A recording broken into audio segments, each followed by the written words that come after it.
નમસ્કાર મિત્રો, આજના આ રસપ્રદ વિશ્લેષણમાં તમારું સ્વાગત છે. આજે આપણે એક એવી રમૂજી અને જોખમી શોધનું પૃથ્થકરણ કરવા જઈ રહ્યા છીએ, જે માનવ સ્વભાવના કેટલાક બહુ જ કડવા અને છતાંય રમૂજી સત્યોને ખુલ્લા પાડે છે. કલ્પના કરો, દીવના દરિયાકિનારે અદૃશ્ય થવાની શક્તિ આપતી એક જાદુઈ ઘડિયાળ શોધવા નીકળેલા લોકોના જૂથની. અને હા, એમના અંદરોઅંદરના સતત ચાલતા ઝઘડાઓની. તો ચાલો જોઈએ કે કેવી રીતે પાવર મેળવવાની આ આખી દોડ એક પ્રચંડ અંધાધૂંધીમાં ફેરવાઈ જાય છે. હવે જરા આ લાઈન સાંભળો. એક પાત્ર કહે છે, જો ઘડિયાળ તમારા હાથમાં આવી અને તમે ગાયબ થઈ ગયા તો પછી આ ગાડીનું ભાડું કોણ હાલશે? સાચે જ છે ને, એકદમ હાસ્યાસ્પદ વાત. આ સીધું જ આપણને આ જૂથની ગેરસમજણો અને તેમની વાસ્તવિકતા વચ્ચે ખેંચી જાય છે. વિચારો, એક તરફ દુનિયા પર રાજ કરવાની કે અદૃશ્ય થવાની જાદુઈ શક્તિ મેળવવાની વાત ચાલી રહી છે, અને બીજી તરફ સૌથી મોટું ટેન્શન એ છે કે આ ભાડાની ગાડીના પૈસા કોણ ચૂકવશે? નિરપેક્ષ શક્તિની શોધ સામાન્ય આર્થિક ચિંતાઓ સામે તરત જ કેવી રીતે પાટા પરથી ઉતરી જાય છે, એનું આ એક પરફેક્ટ ઉદાહરણ છે. તો ચાલો આપણે આપણા પહેલા વિભાગ તરફ આગળ વધીએ, જાદુઈ ઘડિયાળનું આકર્ષણ. હવે આ આખીએ બબાલનું મૂળ શું છે? એક રહસ્યમય ઘડિયાળ. આ કોઈ સામાન્ય ઘડિયાળ નથી, પણ પહેરનારને સીધા જ મિસ્ટર ઇન્ડિયા બનાવી દે એવી જાદુઈ શક્તિઓ આપે છે. બસ પ્રોબ્લેમ એટલો છે કે અત્યારે એને દીવ ખાતે આફ્રિકાથી આવતા એક જહાજમાંથી પાવર રિચાર્જની જરૂર છે. આ જાદુઈ વસ્તુ જ આ બધા પાત્રોને બેચેની અને આ આખા કથાનકનું મુખ્ય ચાલક બળ છે. આ જે કારણ છે જેણે સાવ સામાન્ય ગામડિયાઓને રાતોરાત એકબીજા પર સતત શંકા કરતા પેરાનોઇડ ટ્રેઝર હન્ટર્સ બનાવી દીધા છે. અને પેલા આફ્રિકાના જહાજમાંથી પાવર રિચાર્જ કરવાની ઉતાવળ તેમના તણાવને બમણો કરી નાખે છે.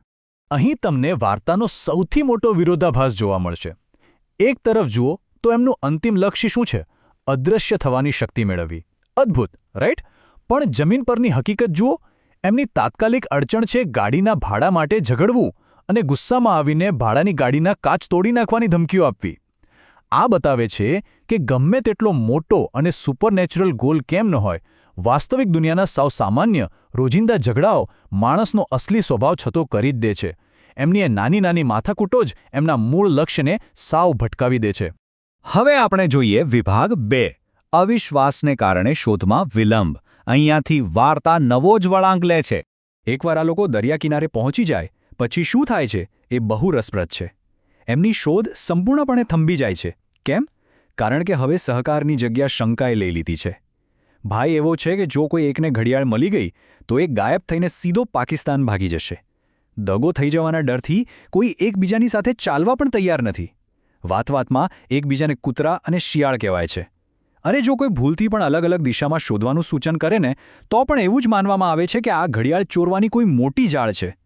આ હદનો અવિશ્વાસ અને શંકાનો કીડો જ એમને આગળ વધતા રોકે છે. અને આ જ શંકા આપણને લઈ જાય છે ત્રીજા મુદ્દા તરફ, લોભથી જૂથમાં પડતા ભાગલા. આપણે અહીંયા સ્પષ્ટપણે જોઈ શકીએ છીએ કે કેવી રીતે વ્યક્તિગત લોભ આખા જૂથના માળખાને તોડી નાખે છે. જ્યારે અંતિમ શક્તિ મેળવવાની લાલચ સામે હોય ને ત્યારે સૌથી પહેલો ભોગ એકતાનો જ લેવાય છે. જો સૌથી પહેલાં તો શંકાને કારણે અંદરોઅંદર માહિતીની આપલે જ બંધ થઈ જાય છે. પછી કાકા અને ભત્રીજો બાકીના લોકોથી અલગ થઈ જાય છે, જેથી ઘડિયાળ ફક્ત એમને જ મળે.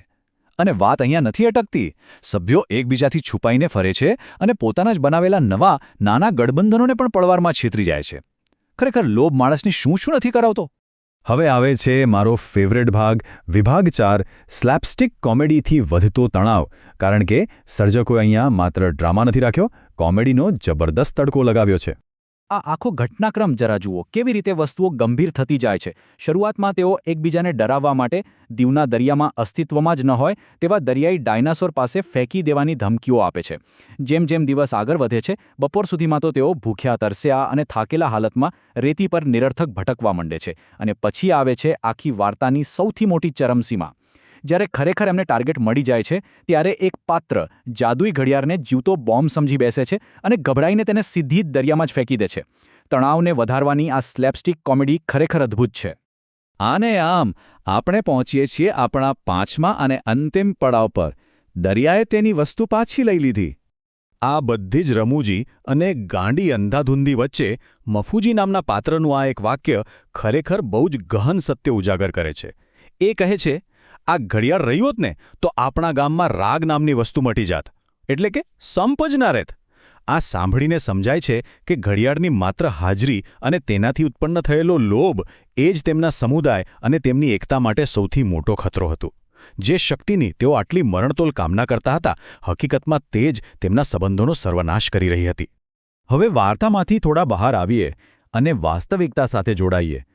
આ બધું પત્યા પછી નિર્માતાઓ સીધા દર્શકો સાથે વાત કરે છે અને ચેપ્ટર 2 માટે 1 મિલિયન એટલે કે 10 લાખ સબસ્ક્રાઇબર્સની માંગણી મૂકે છે. આ ખરેખર એ સાબિત કરે છે કે વાર્તાની જેમ જ વાસ્તવિક દુનિયામાં પણ એક લક્ષ્યની સતત શોધ ચાલુ જ રહે છે. બસ ફરક એટલો છે કે અહીં આ શોધ શક્તિની નહીં પણ લોકોના સાથ અને પ્રેમની છે. તો આજના આ વિશ્લેષણના અંતે એક બહુ જ મોટો અને ઊંડો પ્રશ્ન ઊભો થાય છે. શું અંતિમ શક્તિની શોધ હંમેશા આપણી એકતાનો ભોગ લે છે?